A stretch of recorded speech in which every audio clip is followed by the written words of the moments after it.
A CBN conversa agora com o ministro da Defesa, Raul Jungmann, a respeito da intervenção do governo federal na área de segurança pública do Rio de Janeiro. Como vai, ministro? Tudo bem?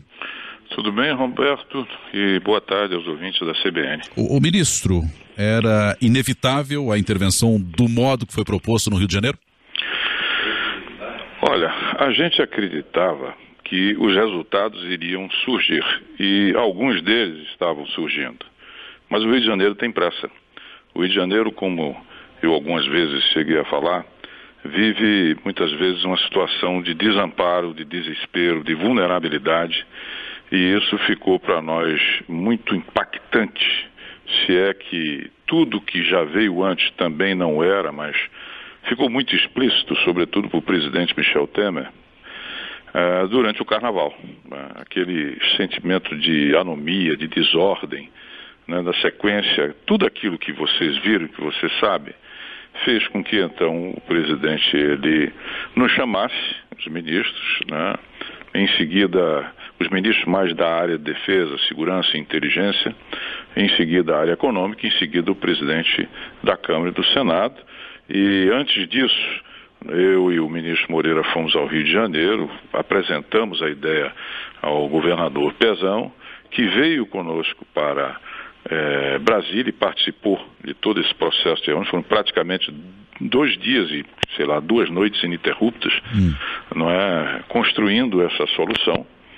E nós chegamos a ela. Ela é inédita, Roberto, porque na Constituição de 88 para cá nunca foi usada. É muito raro esse instrumento. Para você ter uma ideia do que é a intervenção federal, ela, nos remédios constitucionais para uma crise, a de terceiro nível. Primeiro é o estado de sítio, quando há uma situação de convulsão em todo o país e existe a restrição de direitos e garantias mais severa que a Constituição prevê. E depois vem o estado de defesa, que é algo localizado e com uma restrição mais branda de direitos e garantias. E logo em seguida você tem a intervenção federal. É tão grave, é tão séria, que exige a aprovação do Congresso Nacional, que a receberá em 24 horas e terá 10 dias para deliberar. Agora, isso, pois não? Agora, é grave, como o senhor disse, e efetivamente é muito grave, até, como o senhor falou, a gente acompanhou por imagens nos últimos dias da violência desenfreada, né? O que é que levou a isso, no seu entender, ministro? Aí, pegando até um recorte dos últimos anos, estou nem dizendo para esse ápice que nós tivemos no Carnaval, mas o que é que levou a esse cenário? Foi um desgoverno ou não?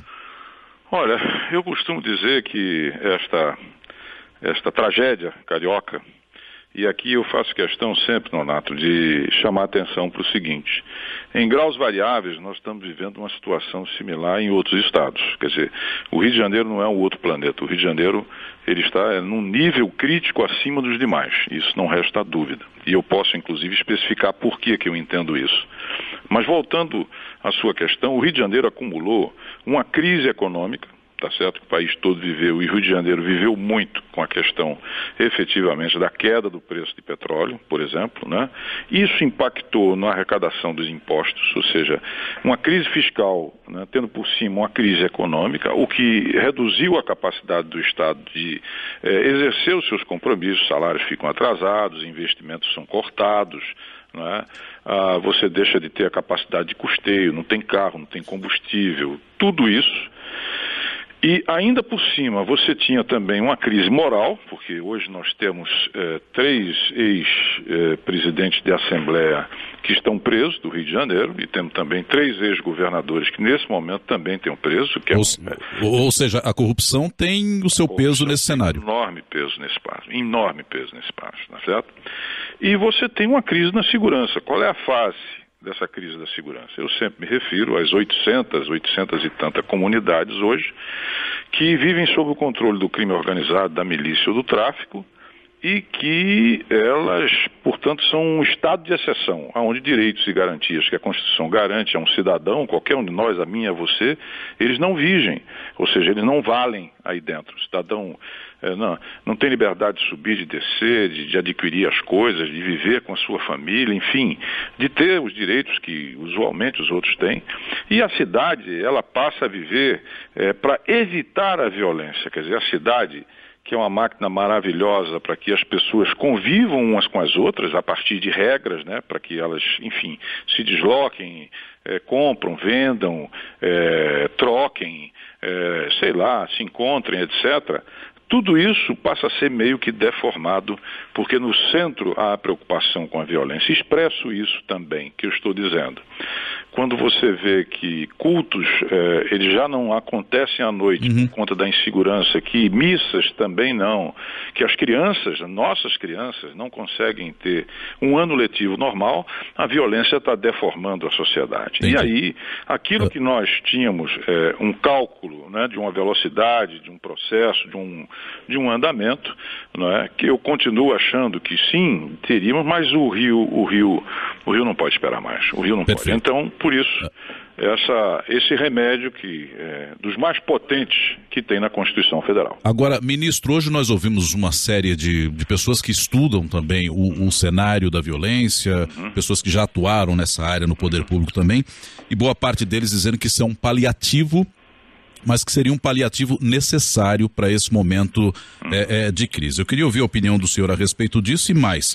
Questões como regularização de algumas drogas. Muito se falou na possibilidade de regularização da maconha, como é feito em outros países. Portugal fez, Uruguai também, Estados Unidos estuda, e que talvez matasse, entre aspas, o poder do traficante, o poder do crime organizado. O que é que o senhor pensa sobre essas duas questões? É paliativo e necessário? É possível pensar numa regularização de drogas? Às vezes uma grande virada começa com um paliativo. Não que eu acho que não se deram conta da amplitude dessa intervenção. E explico para você. Quando a gente faz a chamada operação da GLO, Garantia da Lei e da Ordem, não é? Que é quando o governador diz, olha, não tenho condições de manter a ordem, pede ao presidente, ele emprega as Forças Armadas. Nesse momento, o presidente pode decretar que essa intervenção, tá certo? Ou seja, essa garantia da lei e da ordem implica em que as Forças Armadas têm o controle da segurança. Tá certo? Passa para as Forças Armadas. No caso de Rio de Janeiro, nós não fizemos assim, porque era uma parceria, uma coordenação e uma coisa de longo prazo. Pois bem, mas qual é a diferença entre uma GLO em que a gente puxa a gestão para as Forças Armadas e a intervenção? É porque na GLO você manda, você comanda, tá certo? Então a atividade é basicamente de comandar, de mandar. Na intervenção, você não só manda, você muda, você transforma, você reestrutura, você refaz as estruturas, enfim, os aparatos e o que você dispõe. Então é muito mais abrangente do que uma garantia da lei e da ordem. Então por isso eu digo, olha, isso não é um paliativo. É evidente que nós precisamos da recuperação econômica, fiscal, investimento social, mas a segurança, que é o reverso, por exemplo, da vida, de assegurar a vida, né? A segurança tem essa relação com a vida, ela não pode esperar. Então sinto muito, mas é preciso dar um primeiro passo, muitos outros vão ser precisos. Com relação à questão das drogas, não é uma questão que nós estejamos agora preocupados com ela, tá certo? Quer dizer, essa é sobretudo uma ação, digamos assim, executiva e voltada para reduzir o sentimento e particularmente realmente a violência no Rio de Janeiro. Há uma discussão na sociedade a respeito do chamado combate ao tráfico e daquilo que se chama da redução de danos. Combate ao tráfico nós sabemos o que é, repressão, cadeia. Redução de danos implica em que você tem uma flexibilização do que diz respeito à droga, em que sobretudo o drogado primário, inicial, o usuário, ele é tratado como um caso, digamos, de assistência social, de assistência médica e não uma questão penal, né? Eu, particularmente, acho que nós precisamos adequar essa, digamos assim, essa política de combate às drogas, porque ela está nos levando a entupir as prisões, tá certo? Sem termos uma resultante. Mas, de qualquer sorte, eu acho que esse é um debate que cabe à sociedade e ao Congresso desenvolver. Neste momento, eu estou preocupado mesmo com combater o crime de uma forma sustentável. Essa é a minha preocupação, esse é o meu foco e compromisso com o Rio de Janeiro.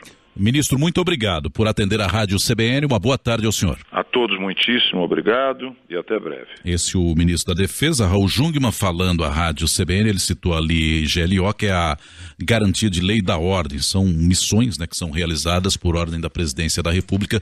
Elas são diferentes dessa intervenção porque são localizadas.